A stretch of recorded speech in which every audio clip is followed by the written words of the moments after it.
Good morning. It's Friday, July 10th, 2015. This is Tech Talk Today, episode 196. My name is Chris. And I'm Angela. Hey, good morning, Angela. Hello. Sorry about the rough drive over here this morning. Are you okay? Yeah. No worse for the wear? Little shaken up. I had a little too much AM or FM radio.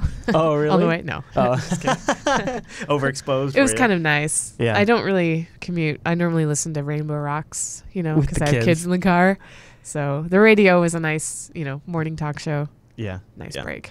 All right. Well, we have some interesting stories to get into and some historic stories to get into as well. We're going to take a little page out of SciByte this morning. How about that? Yes. Are you ready for that? Yes. All right. But first, before we get to that, we got to cover some important news. Time-appropriate greetings, Mumble Room. Good day. Hello. Hello. Hi. Hello there. Look at that. That sounds like a room of people. It is a room of people. The Friday show. I know. Sometimes I feel like we should just have one big show on Fridays. Yeah. It's like there's a lot of people that show up on Friday. And it's always some interesting stories. You could always kind of look back from the week. Let's start with this one. We've talked about the Opm breach. Well, in another unrelated but yet related breach, whatever the heck that means, it now has been revealed that 21.5 million people were swept up in a colossal breach of government computer systems. Every person given a government background check for the last 15 years has probably been affected by this. The Office of Personnel Management said in announcing the results of a forensic investigation. Now, the agency said hackers stole sensitive information, including addresses, health, and financial history. Oh, yeah. Wow. And other private details from 19.7 million people who had been subject to government background checks, as well as 1.8 million others, including their spouses and friends.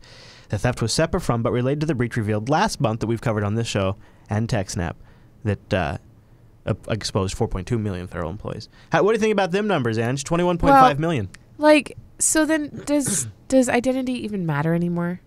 Yeah, it's going to be really hard. And I wonder, am I in this since in the last, so as it says, in the last 15 years, I applied for a school district. Well, and I didn't do a government job, but I had Boeing background stuff. See, I don't know if that would be a government background check, and I don't know if mine is a state background check. I mean, I'm sure they do a federal. Yeah, I don't know. So maybe I'm in this. My records, for all I know, could be in this. And who hacked it? And are they? Well, they're probably selling it out. The leak is the unconfirmed leaks is that China did it, but there's been no official. Huh. It's just so crazy. Yeah. Yeah, it is what can you do? Yeah, thank goodness all those people that just keep their information off the internet are doing that because. Well, they can't. See, this is wouldn't want their, but then again. Oh, that's your point. Yeah, there's nothing the point is, it's already just relax. Yeah, yeah. Daredevil, you wanted to make a point. Go ahead on the background checks.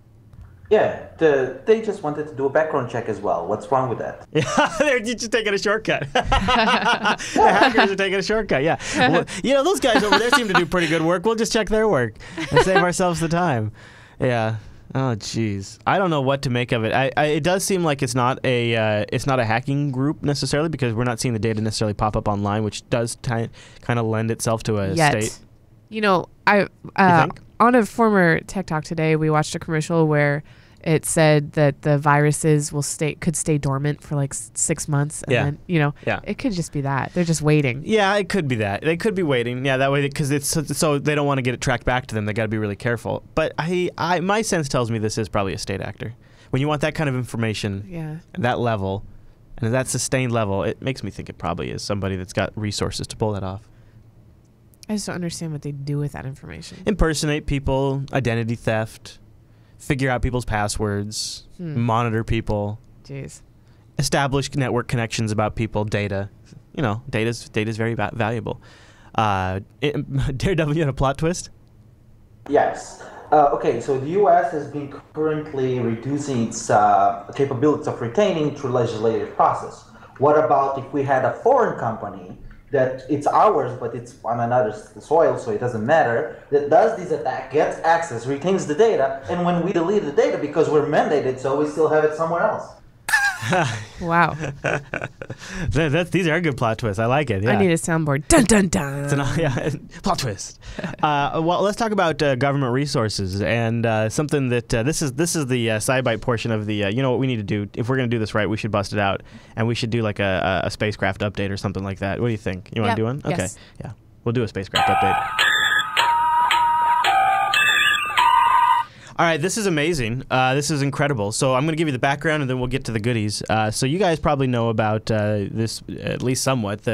There's a probe that's nearing Pluto right now. It's called the New Horizon Spacecraft. It's going to be within 6,000 miles of Pluto's surface at 7:50, about 7:49 on July 14th. The probe has given scientists a scare, though. This is all happening really soon, because on Saturday, this last Saturday, Ange, they lost contact during a computer glitch at the Johns Hopkins University, and they said they actually lost data. They lost some measurements, including some images, but the spacecraft instruments are now operating flawlessly. So the New Horizons core mission here is to map the surface of Pluto and Charon, its largest, closest moon, to study Pluto's atmosphere and to take temperature readings. And here's the interesting part, Ange.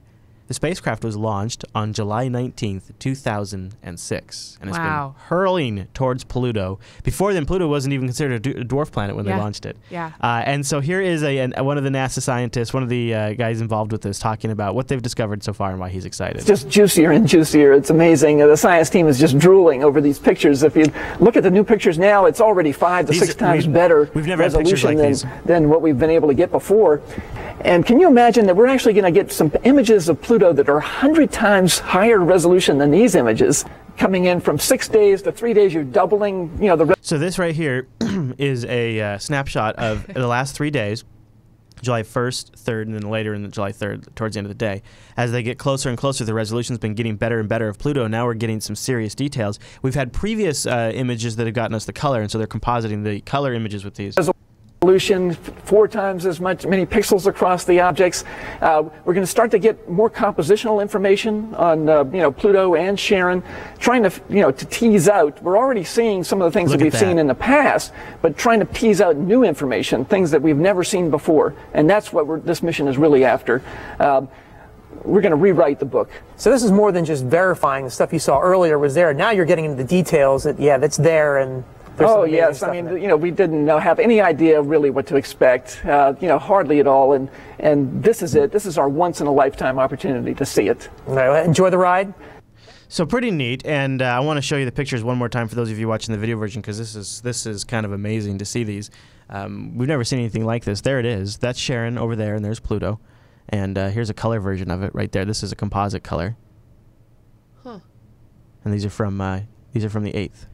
Like a week ago, Dylan was at the breakfast table and said, "Mom, did you know that Pluto used to not be a planet? It's a planet now." NASA's unmanned New Horizon spacecraft is closing on the Pluto system after more than a 9-year, 3 billion-mile journey. On July 14th, it will zip past Pluto at 30,000 miles per hour with a suite of 7 scientific instruments gathering data. The mission will complete initial reconnaissance of the solar system with the first ever look at the icy dwarf planet. And then it's going on to the Kepler belt. It's going to continue on. That is so cool. Yeah. It's amazing. It makes me want to look up the order of the planets to figure out, how many planets did it pass just to get to Pluto. Look at that. Well, Pluto's the last one out there. Look at that. Is it? Look at that. That's Pluto. That's amazing to see. Did it get pictures of any other planets on the way? It's gotten but look, this is I know. Look, it's not like it's not like just you just take a right over here and a left over there to swing by Saturn. Your face. I know. All right, Andrews, guess what? It's been a little while since we've had a Kickstarter of the week. Are you ready for a Kickstarter of the week? Sure. You want to kick it a little bit? All right, this one is called Trackies. It's coming out of the Netherlands, Amsterdam, to be specific, and it has 207 backers as we record this episode. It needs to get $112,000 with 40 days to go. It only has 25,000. It's Trackies, a multifunctional microcomputer for your things. Let's check it out. What? Yeah.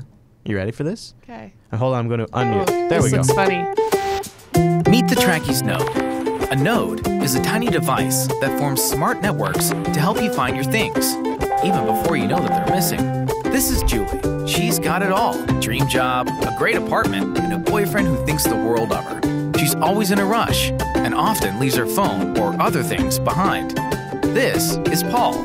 Like Julie, he's got the dream job, a great apartment, and a wonderful, if rushed, girlfriend. But Paul also has trackies. With trackies, Paul never leaves home without the things he needs. That's because trackies makes objects smart, creating a network that attaches Paul to his personal belongings. Trackies wake up automatically in the morning and warn him when he's about to leave something behind. And of course, they help him find it back. Trackies gives your things a voice, ensuring that Paul never forgets any of his things ever again. With trackies attached to his belongings, Paul can rest easy, knowing life just got a whole lot simpler. Hi, I'm Adrian, and since 1999 we've been thinking about connecting people and the places around them. It really came together for us at the European Space Agency, BIC. Through research, we became experts in connecting people, places, and objects and the world around us. It took a long time and it was a lot of effort, but we've created something really interesting, something really new, and something that can really help you in your daily life. So we're making a smart mesh network of your things, so your things can talk to each other. And with IPv6, there's really no limit to how many devices we can connect. With our programmable Bluetooth button, you can control any other smart device in the world. This is all made possible by our production partner, Jabil. Hi, I'm Ron Kuipers from Jabil. We look forward to providing trackies with our very first pattern Bluetooth antenna and supporting them through validation and production to secure a successful product launch. In the last year, we have been designing our products to be this small. Apart from being a locating device, it is also a Bluetooth button. And it contains a lot of sensors and electronics inside that can give you feedback from all of the things around you. The design is aesthetically appealing, but also very functional and can be attached to a lot of different accessories. Right now, we're making the coolest interaction and tracking device out there because safety and peace of mind is most important to us. We've partnered with a great production company to guarantee that quality. Now we need your help to get it produced faster and to bring to life a world full of great ideas and solutions that make all of our lives easier. Thank you! So what do you think, Ange? I think it's exactly like Tile, and just like Tile, it's way too fat and bulky to actually attach to your stuff, especially phones. And, you know, I think they should partner with some sort of cancer foundation because we're all going to have cancer from all of these things trying to connect to crap on our bodies. Wow. Wow, you just went all in on that one. So there it you? is. You went all in, didn't you? I have an educated opinion on it. Do we have... yeah, I guess the tags are kind of big. I'll give you that. They are big. Yeah, I'll give you that. They are a little big. Like, unless you can just download the software and tell your phone to connect to that network via Bluetooth and, or wireless instead of actually attaching one to your phone. But... yeah. I don't know. All right, Mumble Room, what do you guys think? Do you lose things? Do you forget? For me, like Angela can attest to this. If I have any distraction when I'm leaving the house, I forget something, and it could be something like my wallet, my phone, my lunch. That's the most common one. So if I could have a trackie on a lunchbox, a trackie on my wallet, and a trackie on my cell phone, and then when I left the house, it would say, "Hey, dummy." And you know what? To a degree, Android Wear's helped with this because I have Wear Buddy, and if I leave my phone behind, my watch buzzes at me, so I know. Oh, I forgot my phone. You wouldn't be able to put it on your wallet, but let's see what the Mumble Room says. How big is it? I guess I'm not able to tell how big it actually is. That's what she said. Yeah. What would you describe it, Andrew? What would you compare that to? Well, it's definitely bigger than a quarter, and it's looks like the size, the thickness of an Oreo. It's about the size of a quarter and the thickness of an Oreo. It's pretty big. It actually looks. Well, it would be fine on a keychain. Yeah, it'd be fine on a keychain, and I have a Tile, and it has a hole. It's square, and it can go on a keychain, which that's easy. But like the wallet, the keys are actually the thing I forget the least because I can't leave without my keys. Right. Or your phone. Like, I don't leave without my phone. I usually don't leave without my phone. I very rarely. It falls out of your pocket sometime, but that's really the only time you lose it. Yeah. That's pretty much. That being said, I don't want a solution like this for a wallet. I want for some company to finally come up with something that will allow me not to carry my wallet around. Just some kind of a payment I can do over my phone, and just I can ditch my wallet and only use it, like my checkbook. I only use it. So I only bring my checkbook when I know I'll need it. We're not backing this. Is that what I'm getting? You have a checkbook? We're not backing this. You animal. I like the idea. I know, right? Well, actually, not anymore. I know. I have 2 checkbooks, so I just thought it'd be funny. Actually, what I did when I ran out of checks in my last book, I just decided not to order new ones. So now I just tell people, sorry, I don't have checks. You have to come up with some other way for me to pay you. Yeah. All right. Yeah. I'm digging what Files Copying's putting down. He says get RFID stickers. What do you think, Files Copying? Should I do that? Maybe that'll solve it. I like that idea. Yeah. Stickers. Replacing the strip on credit cards with RFID cards. Yeah. Seriously, that's so way once better. That happens, I mean, like I'm talking about like completely nationally replacing credit cards strips. Yeah. From like most. I'll tell you what. I've only done one contactless phone payment at a grocery store, and it was amazing.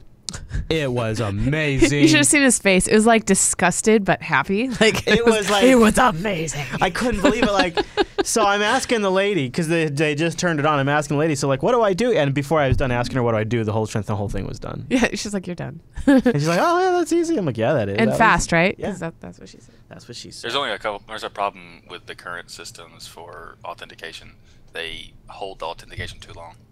So someone could come and have like a sniffer. Work that out, guys. You walk past all the registers and everybody's things are paid for. Yeah, nice. That'd be great. Oops. I'm gonna look forward to them working the kinks out. Hopefully, the first transaction's mine. The rest is everybody else. Hey, I got something else you could bag. This is a guaranteed winner. It's our Linux Unplugged T-shirt. Teespring.com/LUP100 LUP100. It's already bet its reservation. We didn't have a very high reservation. Yeah. So if you'd like to get a shirt for Linux Unplugged 100, it's up right now. If you're one of our frequent mumblers, why not rock it? There's some pretty bold colors on there. And so, it also has episode 100 on the back of it, which is sweet. And there's also a long sleeve version available as well. Look at that. Look at that. I went with bright colors. Yeah, you did. Yeah. I like that one. Did you get me this one? I haven't bought ours yet, but I will. Okay. And you're going to get me this one? Yeah, I think, the thing is, I picked colors, and I knew that you'd like all of them except for the sea green one. But there are people that would like the sea green one. I know. So, yeah. you know.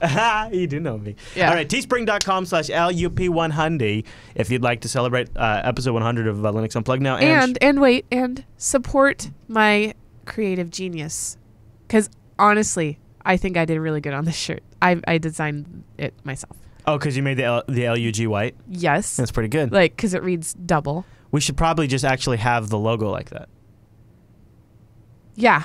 Yeah, we should probably just update the logo to look like. That's probably what we should probably do. Okay, I will do that. Yeah, I was thinking about making stickers with that same join our virtual Linux Unplugged. Okay, so also there's some big things coming up schedule-wise. OSCON is on the plate 2 weeks from now. Yes. On the 22nd, we're going to be in Portland. Yes. And we have a meetup.com/Jupiter Broadcasting. Now, so right now, we have the Spirit of 77 bar as our meetup location, which is just like a block down from the Expo Center. So that means anybody in the Portland area could come. But I think it might be 21 or older. Oh. And so I don't know. We might need to find a new venue. Or contact Spirit of 77 and find out what's up. Because they do have like an upstairs area that's available. Sure. Well, so you should go to jupiterbroadcasting.com/calendar. Or do we have well, one more thing before we get off the Portland thing. Oh, okay. I'd like anybody in the area to come. Yeah. So if you are within driving distance or traveling distance of Portland, meetup.com/Jupiter Broadcasting. Come hang out with Noah and I, and you might be there as well. I'm not sure what we're doing that ways, but we're going to have a get-together in Portland, Oregon, and it should be really cool. Yeah. Now, that does mean, though, it's going to interrupt this show schedule for a little bit. Yeah. So yesterday you announced you're taking next week off from this show only. Yeah. So far. Just from the Daily Show to catch up a little bit. Yeah. And then the week after is OSCON. Mm-hmm. So in order to get all the footage and the meetup stuff and travel, we're going to go ahead and take that week off as well. Now, it did cross our minds, and boy, would we love to maybe do Tech Talk live from OSCON. Yeah. But... And we normally would do that, except for this year, we're trying to make our OSCON trip lean because we're bringing family. Yeah. And Noah's bringing his family, we're bringing our family, and so that means we don't want to bring all of our live equipment. Yeah. And so we're just going to take it as downtime. But in the future, when Tech Talk, when I go to events like this, I'd like to try to do Tech Talk. I would love to have done really 200 from OSCON. That would be amazing. Yeah. And we'll do 200 back in the studio, though. It'll be all right. But I would have loved to have done that. That would have been so cool. I think I'll be here for that one. Yeah. I think it'll land on a Friday. Your face, Ange. You don't know what I'm going to do. Yeah. I'm random. It will. No. I'm going to schedule it as such that over on the Jupiter Broadcasting calendar, which if you look at it, has some doubling up of BSD Nows and Tech Snaps because Alan is a traveling fool. There's going to be a lot of double Tech Snaps. Double. And there's some other additional possible complications that I haven't even... Yeah, like Unfiltered is going to be on Friday, the week of OSCON, and Linux Unplugged is going to, so just keep your eye on the calendar. Linux Unplugged is going to be on the Monday of the week of OSCON, so in 2 weeks, Linux Unplugged is going to be on a Monday. Yep. It's all on the calendar.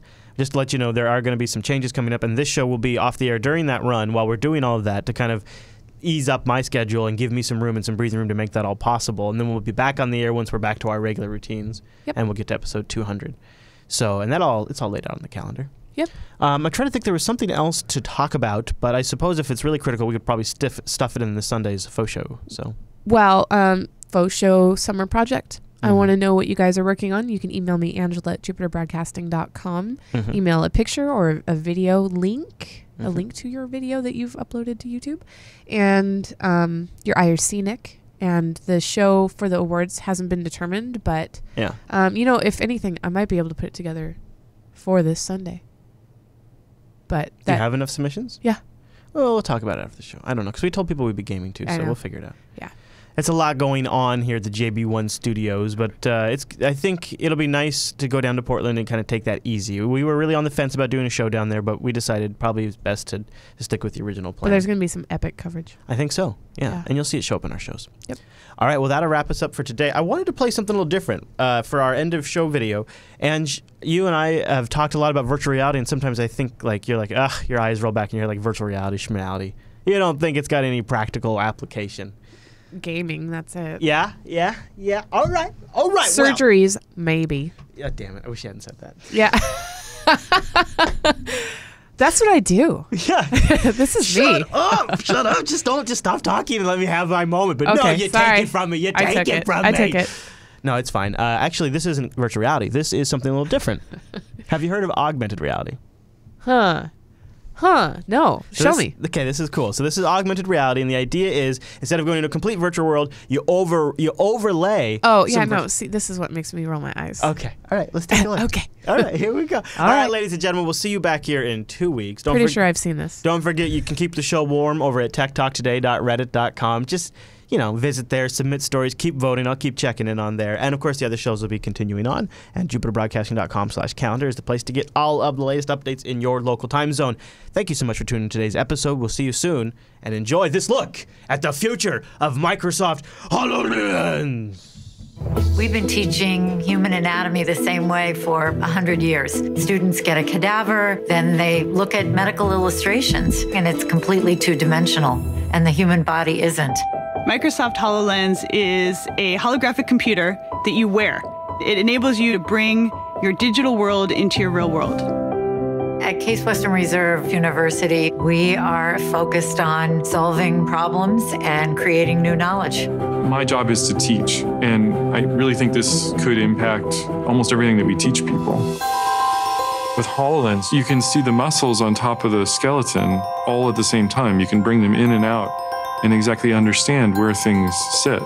You can take any anatomical part and show any of it. You can move it around, you can make it kind of translucent so you can see through the outside, and that really helped me understand how cardiac anatomy worked.